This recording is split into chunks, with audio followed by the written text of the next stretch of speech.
मेरा नाम किरण है।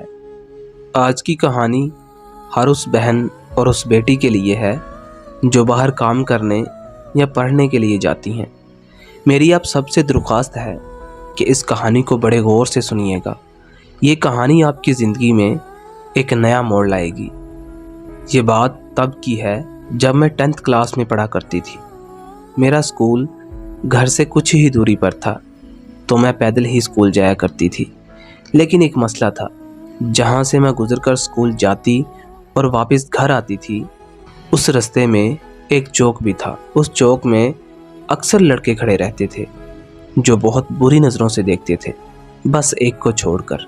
वो लड़का उन लड़कों को हमेशा मना करता कि यार तुम ऐसा क्यों करते हो, ये गलत बात है, ऐसा मत किया करो। वो लड़का मुझे अच्छा लगने लगा। एक दिन चौक में सिर्फ वही एक लड़का था, तो मैं वहाँ से गुजरी तो मैंने एक नज़र उसे देखा और चली गई। उसे भी पता चल गया कि मैंने उसे देखा है, तो अगले दिन वो मेरा पीछा करने लगा। मुझे बहुत अजीब लगा कि ये मेरा पीछा क्यों कर रहा है, लेकिन वो मेरा पीछा करते करते मेरे घर तक आ गया। उस दिन के बाद वो मुझे कुछ दिन तक नज़र नहीं आया। एक दिन मैं स्कूल से वापस घर आ रही थी, तो वो अचानक रास्ते में मिल गया और मुझसे बात करने लगा, लेकिन मैंने उससे कोई बात नहीं की, तो वो मुझे बिना तंग किए चला गया। और कुछ दिन के बाद वो फिर से अचानक मेरे सामने आ गया और मुझे कहने लगा कि प्लीज़ मेरी बहन बन जाओ। मेरी कोई बहन नहीं है, वो मेरी मिन्नतें करने लगा। मैंने भी सोचा चलो बहन बनने का ही कह रहा है, तो मैंने बोला कि ठीक है, कोई बात नहीं। 1-2 दिन गुजरे तो उसने मुझसे मेरा नंबर मांग लिया।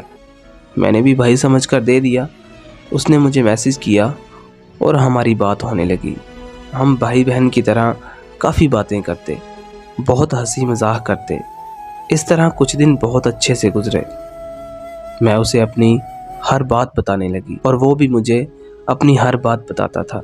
और फिर अचानक एक दिन उसने मुझसे मेरी तस्वीर मांग ली।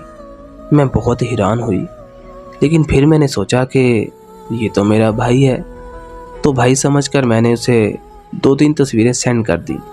उसके बाद 3-4 दिन तक उसका कोई मैसेज नहीं आया, तो मैंने सोचा कि चलो मैं खुद मैसेज कर लेती हूँ। मैंने उसे मैसेज किया कि भाई कहाँ हो, इतने दिन हो गए, आपने कोई बात नहीं की, सब खैरियत तो है ना। कुछ देर के बाद उसने रिप्लाई किया कि जान मुझे भाई मत बोलो, आपकी तस्वीरें देखकर मुझे आपसे प्यार हो गया है, अब मुझे भाई मत बोलो।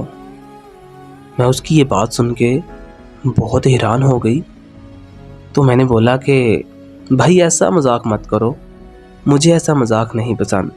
तो उसने बोला कि ये कोई मजाक नहीं है।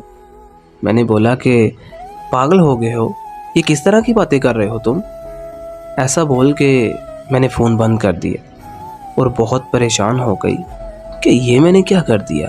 शाम को जब मैंने फ़ोन ऑन किया तो उसके मैसेज आए हुए थे कि अगर तुम सीधी तरह नहीं मानी तो मुझे मनाना आता है, और मेरी तस्वीरें एडिट करके मुझे सेंड की, जो मैं आपको बता नहीं सकती। मैं ख़ुद को कोसने लगी कि मैंने उस पर यकीन क्यों किया।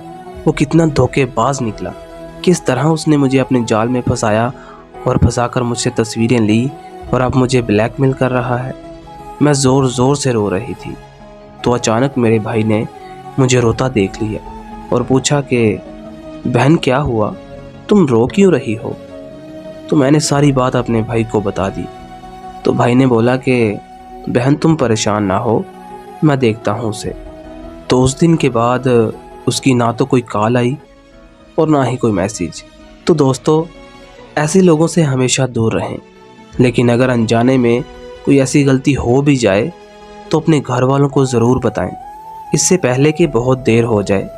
अगर कोई लड़की ऐसे हालात से गुजर रही है तो उसे चाहिए कि वो फ़ौरन अपने घर वालों को बताए, ताकि वो इंसानी भेड़िया पकड़ा जाए और किसी और की बहन की ज़िंदगी बर्बाद ना हो।